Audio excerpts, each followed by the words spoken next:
semuanya, selamat malam. Malam. Ya, hari ini kita bertemu lagi di konseling kelompok. Sebelumnya kita melakukan konseling kelompok dengan tatap muka. Nah, untuk kali ini kita melakukannya sedikit berbeda, yaitu menggunakan aplikasi Zoom, karena kan sekarang lagi pandemi. Tidak memungkinkan untuk kita bertemu, apalagi daerah Surabaya itu masuk ke zona hitam ya teman-teman ya. Iya, Bu. Nah, gimana teman-teman mengalami kesulitan waktu masuk ke Zoom? Ya, biasa, Bu. Masalah jaringan. Ya, jadi kesulitannya Bu, ini malah si jaringan, Bu. Oh, koneksi jaringannya aja ya yang ini yang susah gitu ya. Ya, Bu. Nah, untuk selanjutnya teman-teman ini udah saling kenal apa belum? Belum pernah. Belum sih, Bu. Oh, belum, Bu. Oke, untuk biar saling kenal, biar kita juga enak waktu proses konselingnya, kita harus mengenal satu sama lain dulu. Gimana kalau perkenalannya kita menggunakan lagu? Kayak gimana itu, Bu? Nah, kayak gini ya. Setuju, Contohkan. Boleh, Bu. Contohkan dari Ibu ya. Ya. Yang ini siapa namanya? Yang ini namanya Benny. Sebelah. Oh, kalau sebelah kanan nggak bisa ya, soalnya kan kita berbeda-beda ya. Nah, gimana ini teman-teman? Enaknya setelah saya dilanjutkan siapa? Ini Mbak ini, nggak tahu siapa namanya. Enaknya dilanjutkan siapa? Coba ngacung aja. Angkat tangannya aja. Setelah saya perkenalan nama saya, terus dilanjutkan siapa ya teman-teman? Ini Mbaknya sudah angkat tangan, Bu. Oh, nggak kelihatan Dik saya. Oke, kalau gitu setelah Mbaknya ini terus siapa lagi selanjutnya? Saya, Bu. Oke, berarti yang terakhir Mbak yang pakai jilbab juga ya? Iya, Bu. Oke. Oke, kalau gitu bisa kita mulai. Jadi bukan sebelah kanan saya ya, diganti. Kayak selanjutnya namanya siapa gitu ya? Oke, Bu. Siap, Bu. Ya, Bu. Oke, bisa kita mulai? Bisa, Bu. Oke. Yang ini namanya siapa? Yang ini namanya Benny. Selanjutnya namanya siapa? Yang ini namanya Eldis. Selanjutnya namanya siapa? Yang ini namanya Irfan. Selanjutnya namanya siapa? Yang ini namanya Fani. Sudah, Bu. Oh, oke. Kalau gitu setelah kita perkenalan udah kenal satu sama lain ya. Iya, Bu. Nah, Udah, Bu. Untuk selanjutnya, apakah teman-teman udah tahu tema kita untuk konseling hari ini itu apa? Kalau nggak salah masalah belajar, Bu. Masalah belajar, ya. Masalah belajar ya, teman-teman ya, temanya sesuai dengan poster yang sudah ditempel, yang sudah disebarkan ya. Ya, Bu. Iya, Bu. Nah, ada yang sudah pernah melakukan konseling kelompok? Sejauh ini belum pernah sih, Bu. Belum pernah, Bu. Oke, Ibu jelaskan ya. Jadi, konseling kelompok ini sama halnya seperti konseling individu, yaitu adanya saya sebagai konselor, sebagai perantara untuk teman-teman menyelesaikan masalahnya sendiri ya. Jadi saya cuma jadi stimulus aja, jadi perantaranya aja. Teman-teman menyelesaikan masalahnya sendiri. Nah, tujuannya konseling ini apa? Ya tadi untuk memandirikan teman-teman agar dapat menyelesaikan masalahnya gitu. Nah, terus di dalam konseling sendiri itu kalau konseling individu kan yang dilakukan dengan orang saja. Sedangkan konseling kelompok lebih dari itu. Seperti kita kayak gini. Ada 3 konseli dan 1 konselor saya. Nah, dalam konseling kelompok, saya di sini sebagai pemimpin kelompok. Jadi teman-teman ini sebagai anggota kelompok. Ada yang mau ditanyakan?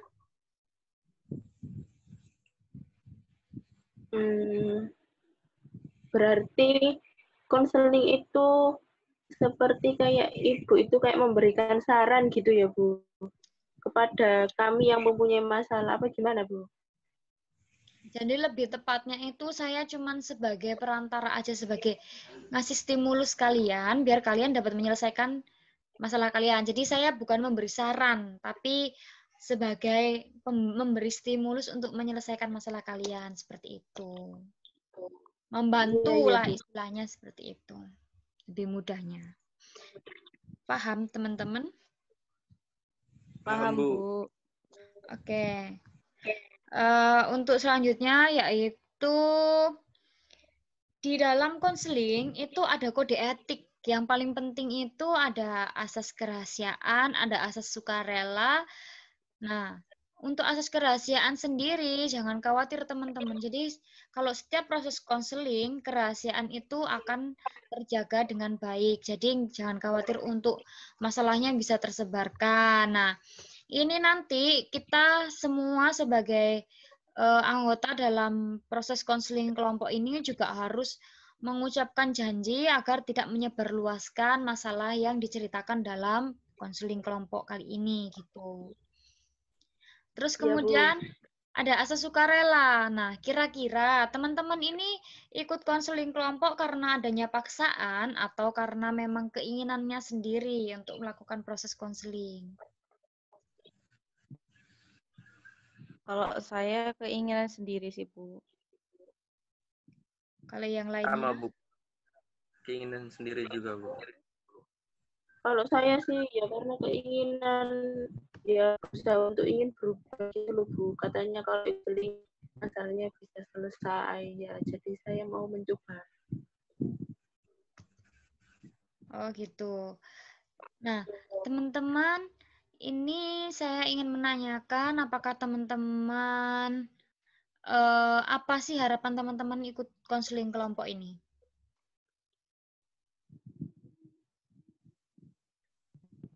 Kalau dari saya sih harapannya semoga dengan konseling ini saya bisa menemukan solusi dari masalah saya, Bu. Soalnya masalah saya ini ya cukup mengganggu buat sekolah itu sangat mengganggu gitu loh, Bu.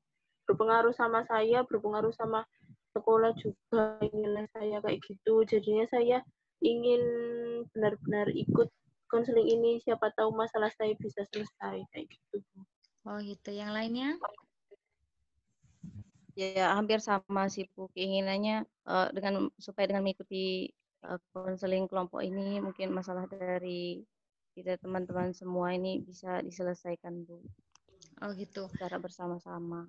Ya. Selanjutnya Mas Irfan. Sama juga, Bu, seperti itu. Agar bisa terselesaikan masalahnya. Oke. Dalam konseling kelompok ini, teman-teman, ada beberapa bentuk sebuah kelompok. Ada kelompok terbuka dan ada kelompok tertutup. Nah, ini nanti teman-teman bisa memilih apakah teman-teman sepakat untuk kelompok konseling kita hari ini tuh menggunakan konseling kelompok terbuka atau konseling kelompok tertutup. Nah, Ibu jelaskan dulu ya, kelompok tertutup itu seperti apa, terbuka itu seperti apa, biar bisa saling memilih gitu.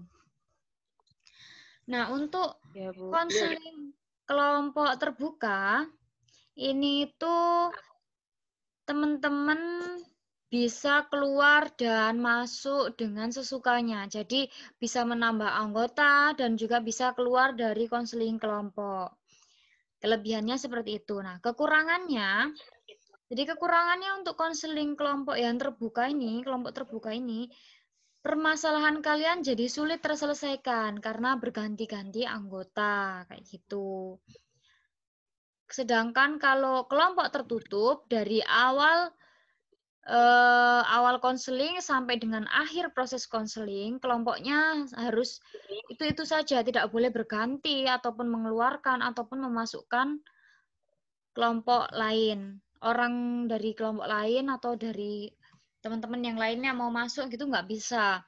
Karena kita ini udah 4 orang, saya dan 3 konselingnya, nah itu udah nggak boleh nambah dan tidak boleh berkurang. Jadinya harus komitmen dari konseling pertama sampai dengan konseling selesai gitu. Kelebihannya apa? Kelebihannya masalah kalian cepat terselesaikan kalau konseling tertutup ini, kalau kelompok tertutup. Gimana teman-teman ini jadinya sepakat pilih yang mana? Kalau dari saya memilih untuk konseling tertutup sih, Bu. Gimana yang lainnya? Sama, Bu. Kelompok yang tertutup. Lebih Kalau memilih kayak saya sih milih tertutup, Bu. Soalnya kan kalau terbuka rawan buat teman-teman membocorkan ke teman-teman yang lain. Soalnya kan anggotanya ganti-ganti, Bu. Oh, oke. Ya, biar masalah juga cepat diselesai, Bu. Berarti kita Benar. sepakat ya? Ya, tertutup Ya, saja, Bu. Bu. Oke, kalau begitu karena kita sudah sepakat untuk membentuk kelompok ini sebagai kelompok tertutup. Nah, kita sekarang harus menyepakati kira-kira waktu untuk konseling itu berapa menit atau berapa jam? Terserah, mau 30 menit, mau 60 menit, mau berapa, saya kembalikan ke teman-teman. Kalau dari saya 30 menit kayaknya cukup deh, Bu. Nggak tahu yang lain. sama, Bu. 30 menit aja, Bu. Iya, Bu. Sepertinya 30 menit saja, Bu. Tapi kita kayak buat rutin mungkin. Misalnya kalau masalahnya belum selesai kan bisa ketemu di pertemuan selanjutnya gitu, Bu. Jadinya biar tidak bosan 30 menit saja, Bu. Nanti malah semakin garing. Oke, ya. Nah, kalau begitu kita sepakat waktunya 30 menit. Kalau ada yang belum terselesaikan, kita akan melanjutkan untuk pertemuan yang selanjutnya dan kita akan membuat jadwal lagi, gitu ya. Ya, Bu. Boleh. Oke. Teman-teman, sebelumnya ini ada penormaan. Jadi, kayak gini. Yang saya jelaskan tadi, jadi rahasia dari permasalahan yang sudah dijelaskan atau sudah diceritakan sama teman-teman sekalian nggak boleh disebarluaskan ke yang lainnya, keluar kelompok terutama. Nah, yang kedua, ketika akan mengutarakan pendapat, itu harus dengan bahasa yang baik, yang sopan, tanpa menyakiti perasaan satu sama lain. Terus kemudian, ketika ada teman yang memberi masukan, harus kita terima dengan senang hati. Terus teman-teman juga punya hak untuk menolak atau tidak menerima masukan dari teman yang lainnya, tapi dengan bahasa yang baik gitu. Iya, Bu. Itu ya. Terus yang lainnya juga bisa mengutarakan seperti kayak memberi saran atau memberi pendapat kepada teman-teman yang menceritakan masalahnya. Jadi di sini itu konseling kelompok harus saling sharing seperti itu ya. Gimana, ada Iya, yang mau Bu. ditanyakan? Enggak, Bu. Oh, Nggak ada, mau Bu. tanya, Bu. Boleh?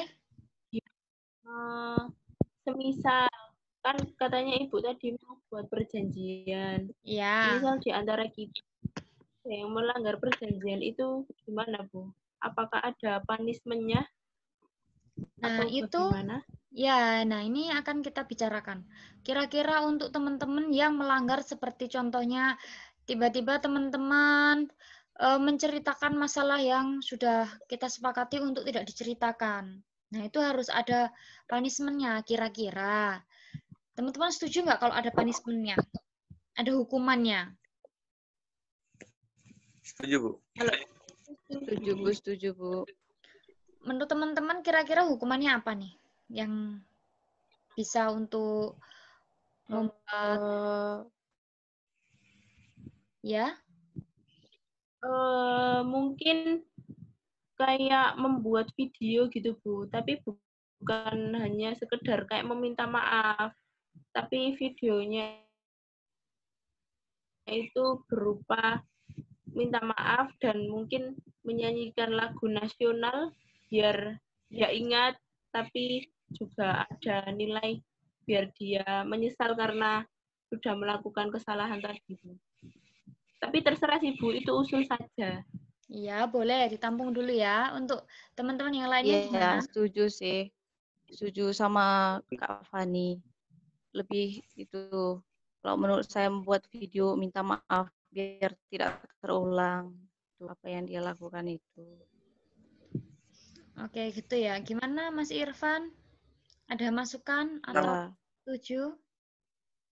Setuju, Bu. Proses setuju, Bu. Oke, sepakat ya. Ya, Kalau Bu. itu, kalau ada yang membocorkan, maka dia akan membuat video seperti video klarifikasi, meminta maaf, terus menyanyikan lagu kebangsaan gitu ya. Ya, Bu. Nah, oke, kalau begitu sekarang kita harus membuat janji. Nanti tirukan saya ya, tirukan saya aja untuk janjinya. Biar teman-teman tidak membocorkan masalah yang telah diceritakan dalam kelompok gitu. Oke, sudah siap Oke, Bu. teman-teman? Siap. Oke, saya mulai ya. Saya berjanji Bu,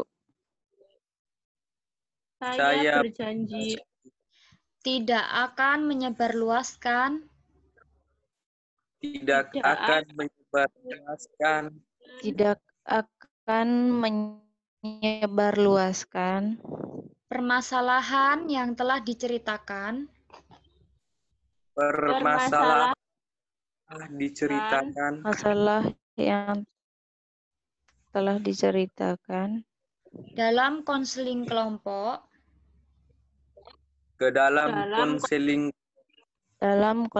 kelompok kepada orang lain. orang lain. Jika saya melanggar, saya siap menerima jika saya sanksi. melanggar, saya siap menerima sanksi. Oke. Setelah kita melakukan janji tadi, semoga kita tetap mematuhi janji tadi ya. Terus jangan lupa kita kelompok tertutup, jadi harus komitmen dari pertemuan pertama sampai dengan selesai kita tidak boleh keluar dari kelompok ya teman-teman ya. Oke, sekarang teman-teman kita masuk pada sesi selanjutnya, yakni sesi menceritakan masalah masing-masing. Kira-kira masalah siapa dulu yang mau diceritakan? Bisa mengacungkan tangannya.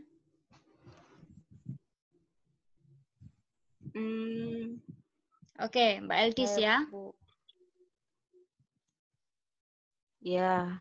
Ya. Salah saya itu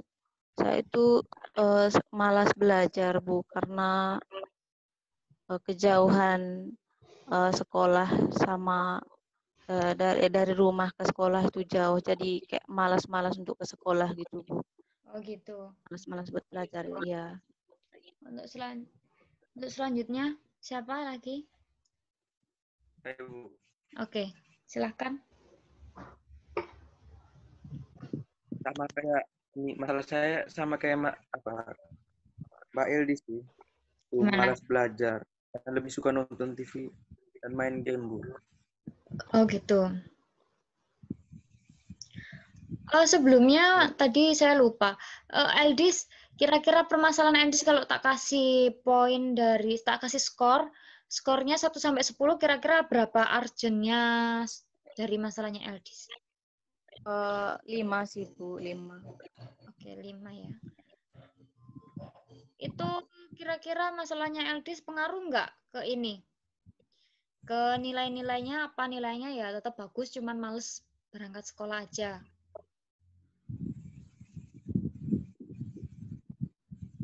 Bu, mohon maaf, suaranya kurang jelas, Bu. Oke. Bisa diulangi. Kira-kira dari permasalahan Eldis tadi itu mempengaruhi nilai apa hanya Eldis merasa males aja berangkat ke sekolah atau Ya, malas aja sih, Bu. gitu. Malas. Ya, Kalau masalahnya Mas Irfan tadi, kalau saya kasih skor 1 sampai 10 kira-kira berapa skornya? 4, Bu. Oh, 4. Itu mempengaruhi nilainya Mas Irfan atau ya biarpun saya main game juga nilai saya masih bagus, Bu. Saya masih biarpun nggak bagus-bagus banget tapi sedengan lah, Bu, nggak sampai di bawahnya rata-rata apa kayak gitu apa gimana? Berpengaruh sih, Bu. Berpengaruh banget apa masih bisa ditoleransi? Masih, Bu. Masih bisa Oh, ditoleransi. gitu. Jadi masih bisa diperbaiki ya. Iya, Bu. Oke, untuk selanjutnya. Nah, ini Bu, masalah saya. Saya itu kayak siswa gagal gitu loh, Bu.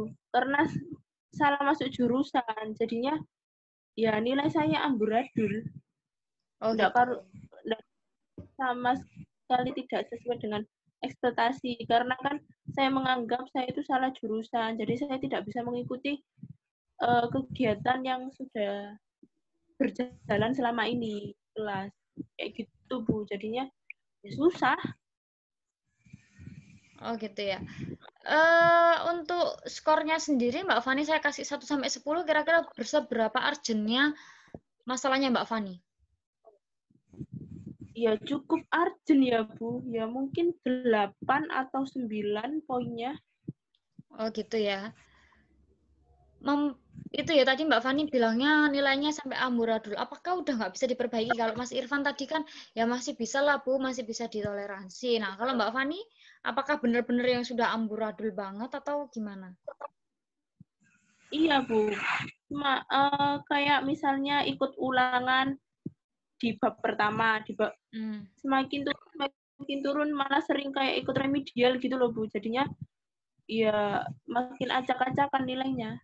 Oh, gitu ya. Bagaimana nih teman-teman? Kita sepakati dulu. Tadi kan kita udah teman-teman udah menceritakan masalahnya masing-masing. Nah, kira-kira permasalahan mana dulu yang akan kita selesaikan? Kalau menurut saya sih pakai permasalahan kalau yang dilihat dari masalahnya, ya Irfan dulu. Iya, ya, silahkan Irfan. Kamu dulu yang ngomong. kalau menurut saya sih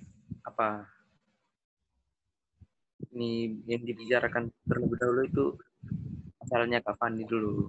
Soalnya itu artinya kan lebih tinggi, lebih berpengaruh, Bu. Oke, untuk selanjutnya siapa yang mau itu? Iya, saya setuju, Bu, karena dilihat dari permasalahannya yang paling urgent banget itu yang selesaikan terlebih dahulu itu kayaknya masalahnya Kak Fani, ya, Bu. Oh, gitu ya. Gimana Fani, karena teman-teman memilih untuk menyelesaikan masalah Fani terlebih dahulu, apakah Fani bersedia untuk menceritakan masalahnya lebih lanjut? Iya, Bu. Saya akan mencoba menceritakan secara detail karena saya sudah pusing, Bu, dengan masalah ini. Ya, Bu, enggak apa-apa, Mak. Oke, kalau begitu kita sepakat ya, masalahnya Fani dulu kita selesaikan bersama-sama. Oke, silakan Fani untuk menyelesaikan masalahnya. Oh, untuk menyelesaikan, untuk menceritakan masalahnya. Ya, Bu. Ya, Bu. Jadi gini kan, saya kan kayaknya ini satu angkatan sama saya ya, Bu, teman-teman ini. Ya. Cuman kita beda. Nah, jadinya kan mereka nggak tahu saya. Nah, saya itu kalau di kelas itu, Bu, saya kan anak IPA. Di kelas 11 IPA. Oh, maksud saya 10 IPA. Nah, sudah masuk semester 2. Nah, semakin saya di semester 2 ini, Bu, itu nilai saya itu semakin menurun. Nah, saya rasa saya itu dari semester 1 itu saya sudah merasa kalau saya itu salah jurusan, Bu. Jadinya ya kayak ogah-ogahan buat belajar gitu loh, bukan ya nggak suka, ya kayak salah jurusan gitu, nggak. Kan kalau di IPA ada kayak matematika, berhitung, fisika, kimia, nggak ngerti Bu saya kayak gitu itu nggak ngerti. Jadinya ya wes, ya apa adanya gitu, kayak gitu sih Bu. Cuman saya berniatan untuk memperbaiki nilai saya biar nggak malu-maluin banget gitu loh Bu. Oh gitu. Jadi Mbak Fani ini itu merasa salah jurusan gitu ya, jadinya nilainya amburadul. Tapi Mbak Fani punya keinginan untuk memperbaiki nilai. Ya iya Bu, kan siapa tahu kan kalau SMA ini kalau nilainya rapotnya bagus kan bisa masuk jalur undangan Bu. Kan saya juga mau masuk jalur undangan. Cuman ya ini tadi saya merasa kayak salah jurusan gitu. Jadinya saya bingung untuk memperbaiki nilai saya harus gimana. Oke. Mbak Fani, sebelumnya saya mau menanyakan nih. Apakah Mbak Fani merasa salah jurusan itu, apakah Mbak Fani waktu masuk itu ada paksaan atau keinginan Mbak Fani sendiri? Sebenarnya itu dapat anjuran dari orang tua sih Bu. Tapi kan yang waktu awal-awal itu ada kayak yang tes IQ itu loh Bu. Ya. Nah, itu saya juga disarankan buat masuk IPA. Cuman saya sebenarnya lebih ingin masuk IPS.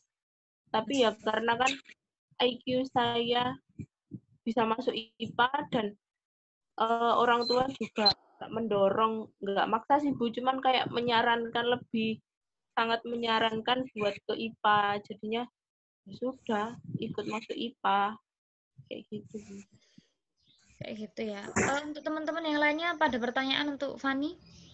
Atau ada pendapat?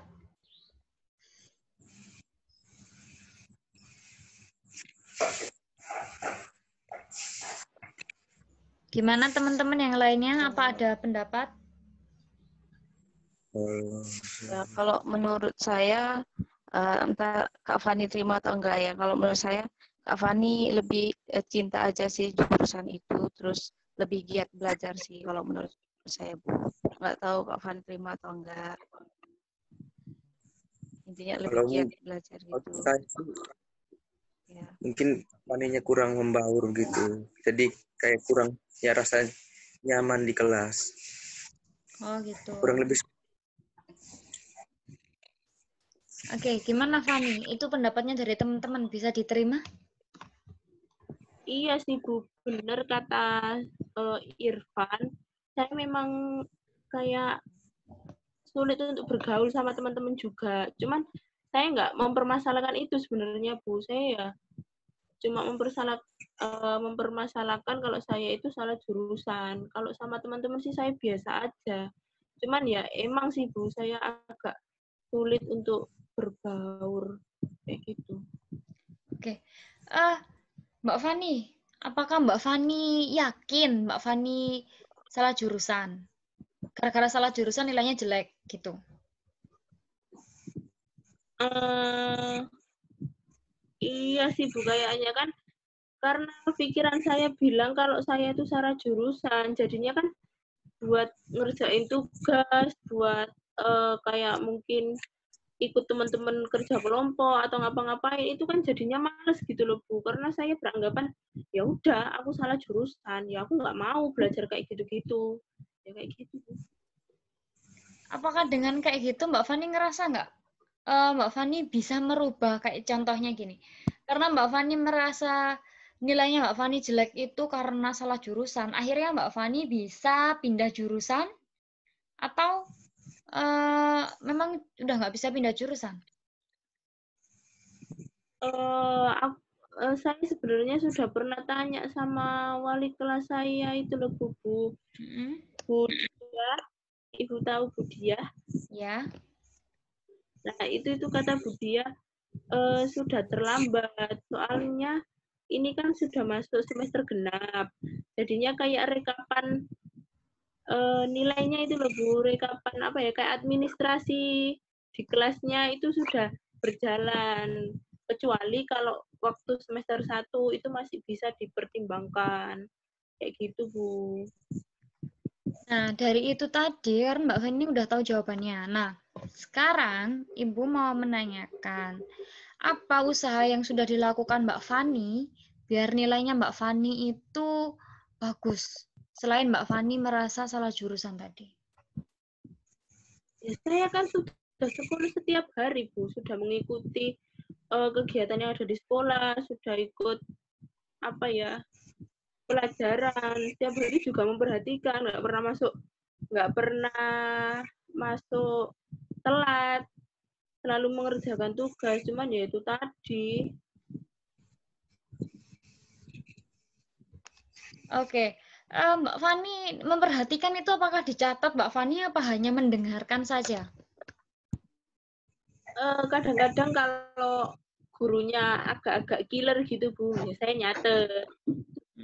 Guru nggak begitu killer ya, kadang nyatet, kadang enggak, suka-suka lah, Bu. Kan nggak suka sama pelajaran sama jurusannya. Jadinya ya suka-suka aja. Oh, Lihat-lihat gitu. guru. Nah, apakah dengan kayak gitu nilai Mbak Fani bisa bagus? Ya, logikanya sih enggak sih, Bu. Kan jarang nyatet. Ngumpulin tugas juga kan telat. Tapi ya gitu.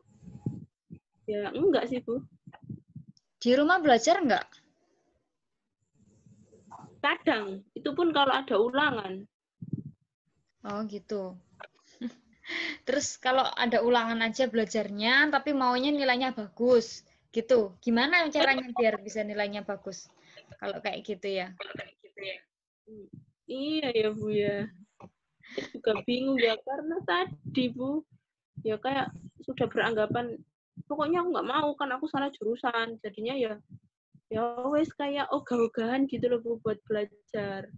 Padahal saya juga tahu nilai-nilai itu sangat berpengaruh. Tapi ya nggak tahu, Bu. Nah, Mbak Fani kan merasanya karena salah jurusan, makanya Mbak Fani nilainya jadi jelek gitu. Sekarang Iya. coba dipikir, Mbak Fani belajarnya cuman kalau ulangan. Kemudian di kelas juga memperhatikan tapi jarang untuk mencatat. Apakah itu karena salah jurusan atau karena memang Mbak Fani malas untuk belajar?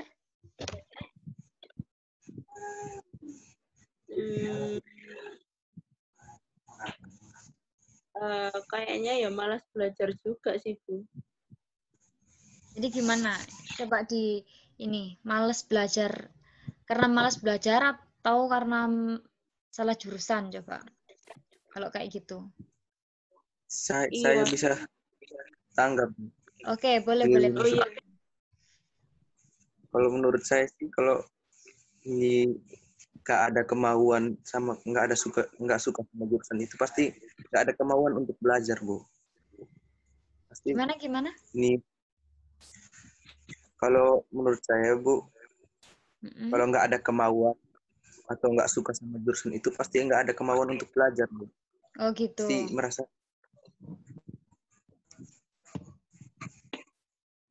seperti itu, Bu. Gimana Mbak Eldis, ada masukan lagi?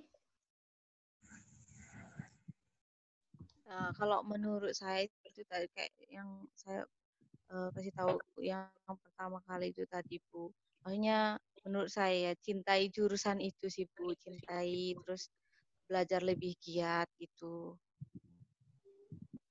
Pokoknya untuk mencintai jurusan itu sih, iya. Gimana Mbak Fani, bisa diterima masukan dari teman-teman? Iya sih, Bu, bener kata Mbak Eldi. Iya, mau nggak mau harus mencintai jurusannya, soalnya kan ya kayak udah terlanjur gitu, ya susah, Bu, buat keluarnya, karena saya sudah tanya-tanya sama guru-guru yang lain itu nggak ada solusinya, karena sudah berjalan dan sudah masuk semester genap. Kayak gitu. Oke.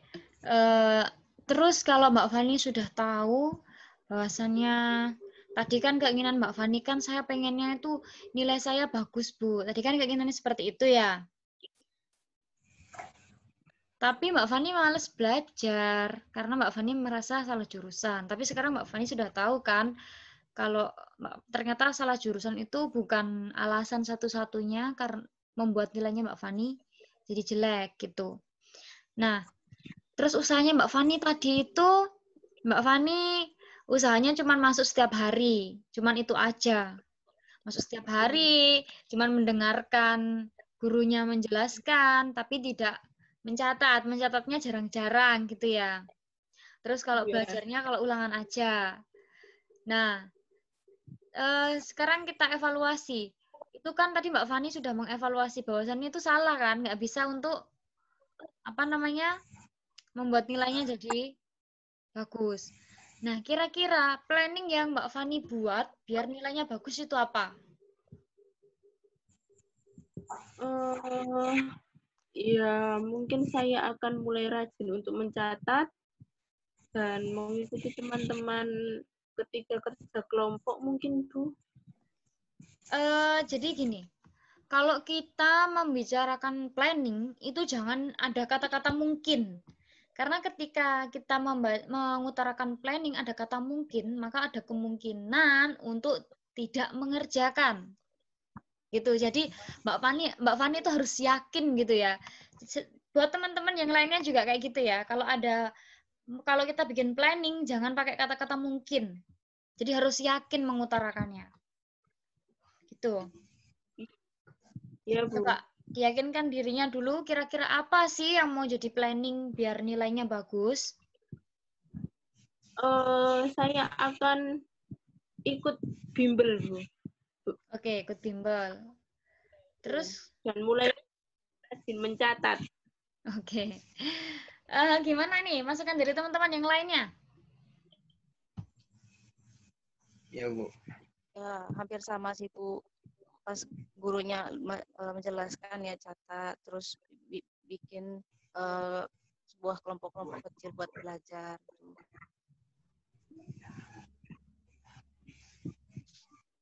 Oke, untuk Mas Irfan? Kalau menurut saya, Bu, terutama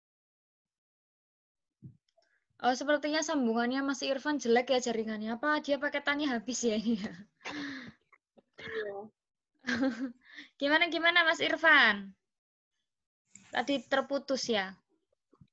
iya, Bu. Kalau menurut saya harus menyukai terlebih dahulu mata pelajarannya biar Ya. ada rasa semangat. Oke. Iya. Gimana Mbak Fani? Dari teman-teman tadi bisa diterima? Iya, Bu. Iya, bisa diterima. Benar apa kata Mas Irfan.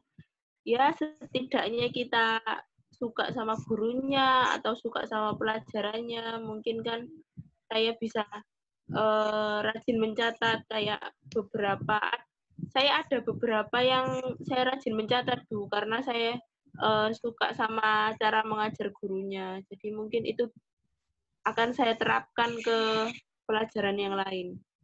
Oke, bagus kalau gitu Mbak Fani. Kira-kira kapan Mbak Fani akan melaksanakan planning yang Mbak Fani buat? Mungkin mulai besok, Bu. Jangan ada kata mungkin ya. Jadi harus yakin. Ya teman-teman ya, jangan ada kata mungkin. Kalau ada kata-kata mungkin itu berarti belum yakin. Iya. Jadi harus yakin kalau mau mengutarakan apapun tuh jangan ada kata mungkin. Harus yakin. Ya, Bu. Ya, yakin. Akan melakukan apa gitu. Saya akan melakukan rajin mencatat mulai besok. Oke. Karena minggu ada ulangan harian 3 mata pelajaran. Jadi saya akan mencatat. Oke, kalau gitu, Ibu ulangi lagi ya. Tadi Mbak Fani-nya bilang, saya ini Bu, akan lebih giat belajar, lebih giat mencatat lagi gitu ya. Terus masukan dari Mas Irfan tadi, harus mencintai pelajarannya dulu. Nanti biar semangat untuk mencatat, untuk belajar juga. Kata Mbak Eldis tadi juga harus membuat kelompok-kelompok kecil untuk belajar dan ikut bimbel gitu ya Mbak Fani ya. Bisa diterima ya. Ya, Bu. Ya, Bu. Ada tambahan nggak teman-teman yang lainnya? Nggak ada sih Bu, itu cuman itu. Nggak ada, Bu. Itu ya. Oke, baik teman-teman. Jadi ini tadi saya menggunakan tekniknya realita, tahapannya menggunakan WDEP, yang mana tadi Mbak Fani sudah menjelaskan bahwa itu keinginannya dia, sudah dijelaskan tadi. Terus D-nya itu disputing, usahanya Mbak Fani untuk mencapai keinginannya apa. Terus sudah dievaluasi tadi, kan usahanya Mbak Fani tadi kan, ya saya masuk setiap hari Bu, ternyata pas dievaluasi, usahanya itu ya nggak memperbaiki, maksudnya nggak memperbaiki dengan baik. Gitu. Terus akhirnya Mbak Fani sekarang membuat planning, yaitu P-nya. Udah membuat planningnya, nah ini kan sudah terakhir planning nih. Besok pertemuan selanjutnya, karena sekarang kan waktunya sudah 30 menit, lebih malah. Nah, jadi akan kita akhiri, kita lanjutkan besok untuk sekalian mengevaluasi apakah planning yang sudah dibuat Mbak Fani ini sudah dilaksanakan atau belum. Dan waktu melaksanakannya itu ada kendala apa. Nah, kita akan membahas untuk pertemuan selanjutnya. Bagaimana teman-teman, setuju? Setuju, Bu. Oke. Berarti kita kapan, Bu? Mau ketemuan Setuju, lagi? Bu. Ya, nanti kita sepakati. Nah, teman-teman, besok itu kita mengevaluasi planningnya Mbak Fani. Kemudian juga kita lanjutkan untuk masalah selanjutnya. Jadi masalahnya Mbak Eldis atau masalahnya Mas Irfan. Nanti besok kita sepakati masalah siapa dulu yang akan kita selesaikan. Nah, kira-kira teman-teman mau untuk pertemuannya ini mau kapan? Seminggu lagi, 2 minggu lagi, atau tepat hari Rabu minggu depan, atau hari Rabu minggu depannya lagi, gimana? Kalau menurut saya sih seminggu lagi, Bu. Pas waktu nilai Ya, keluar. seminggu lagi pas itu Kak Fani kan mengikuti ulangan minggu depan. Dia sekalian mengevaluasi Bu hasilnya apakah sudah bisa memperbaikinya atau bisa menjalankan rencananya, planningnya itu. Iya, Bu, setuju, Bu. Minggu depan saja setelah saya ulangan, siapa tahu langsung dibagikan sama Bu gurunya. Nanti Ya. kan saya bisa tahu apakah usaha saya sudah maksimal atau gimana gitu. Oke, Ya. sepakat ya. Berarti Setuju, Bu. Rabu depan ya, setelah Ya, minggu Bu. depan, pokoknya Rabu hari minggu depan itu. Nah, teman-teman kira-kira jamnya gimana? Kalau semisal pandeminya sudah selesai ya mungkin kita bisa tatap muka. Berhubung seminggu lagi kita belum tahu seperti apa, jadi kita persiapan aja. Untuk Zoom-nya kita buat jam berapa kira-kira? Mungkin habis maghrib, Bu, atau jam 7. Soalnya kan kalau masih Ya. sore kan ada yang masih di sekolah ya, walaupun kan soalnya sekolah sekarang sudah mulai masuk, Bu. Tapi kan gitu. pulangnya belum tahu kapan. Setuju, Bu. Gimana? Setujunya itu apa? Ya, Jam enaknya berapa? malam aja. Malam Bu. aja Malam, ya. pas malam. Kalau jam 7-an, ya. Jam 7-an ya, malam jam 7-an. Jadi hari Rabu jam 7. Ya. Kayaknya ini Iya, sinyalnya Bu. Irfan ini memang kayaknya memang gangguan ini jaringannya. Jadi keluar. Iya, kasih Iya, Bu, gangguan. masuk. Iya, nggak apa-apa kalau gitu. Nah, oke, kita sepakati untuk pertemuan selanjutnya hari Rabu jam 7 ya, habis sholat Isya berarti ya. Bu. Oke, Boleh. kalau gitu untuk pertemuan Bu. kali ini saya akhiri sampai di sini aja. Gimana teman-teman? Sepakat untuk kita akhiri? Iya, Bu. Kalau Gimana saya sih iya. Ya, Bu. Sebelumnya saya mau tanya dulu, gimana perasaannya Mbak Fani sekarang setelah masalahnya kita bahas? Ya cukup lega sih, Bu, karena saya akhirnya sadar ternyata kan bukan melulu itu karena salah jurusan, tapi kan karena memang sayanya yang kurang aktif dan masih malas gitu, Bu. Nah, oke kalau gitu, karena Mbak Fani sudah merasa lega dan sudah mendapatkan apa yang Mbak Fani inginkan ya. Maksudnya mendapatkan apa ya cara-cara planning-planningnya yang akan dibuat untuk selanjutnya. Oke, kalau gitu teman-teman, terima kasih telah mengikuti konseling kelompok untuk yang pertama kali melalui daring. Nah, jangan bosan-bosan ya, biarpun jaringannya agak mengganggu, terus pasti paketannya juga ini ya. Kalau ya nggak pakai wifi, paketannya cepet habis ya. Iya. Oke, kalau gitu saya akhiri ya teman-teman ya. Kurang lebihnya saya mohon maaf. Assalamualaikum warahmatullahi wabarakatuh. Bye, sampai jumpa teman-teman. Terima kasih. Waalaikumsalam warahmatullahi wabarakatuh. Selamat malam. Selamat malam. Malam, Bu.